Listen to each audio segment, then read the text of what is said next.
Understanding what variables are and how to use them is an important part of scripting. Make the games you want to play and pick up coding skills with us.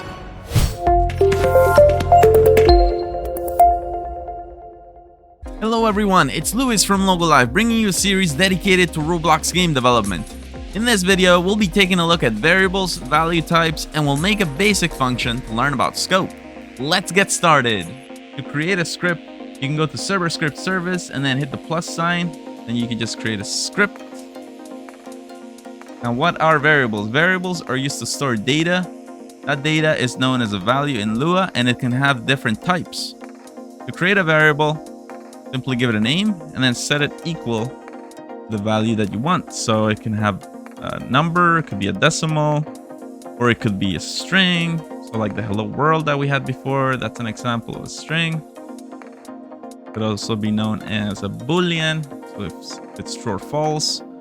It could be also nil, which just means like nothing. There's nothing in that variable.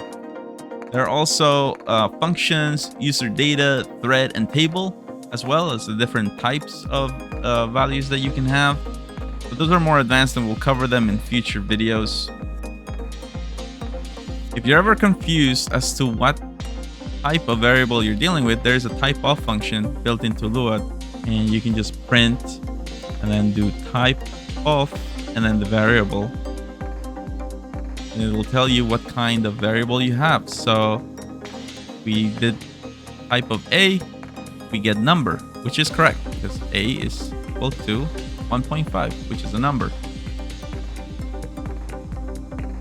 I will explain a basic function because it'll help me also explain another detail about variables that is very important. So I'm going to create a function that lets me greet a person. So I'm going to start by writing the word function and then the name of the function, which is greet. I'm not going to pass any parameters to it. And then we got ourselves what's known as a code block. Very easy to tell apart because of the coloration here, function and n, kind of like a reddish color.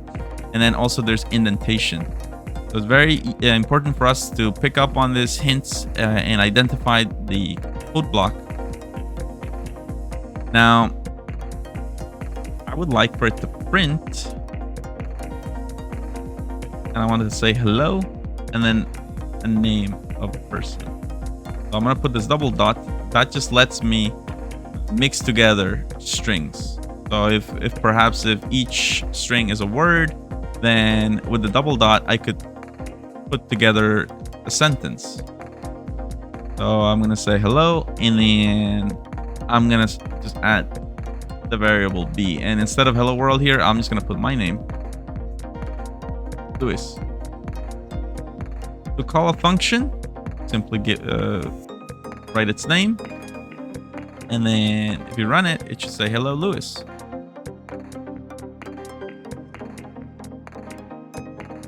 There it is.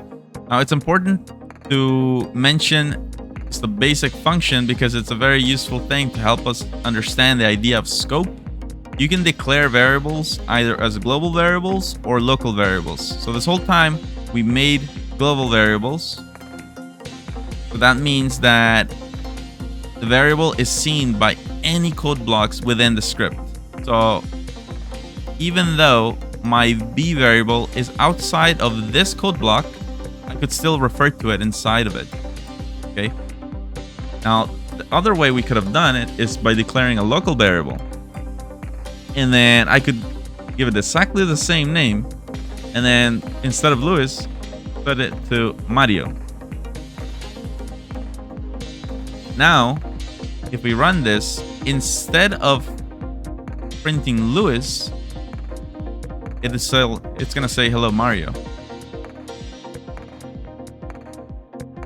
There it is. And that is because the variable, this local variable B is only visible within the function.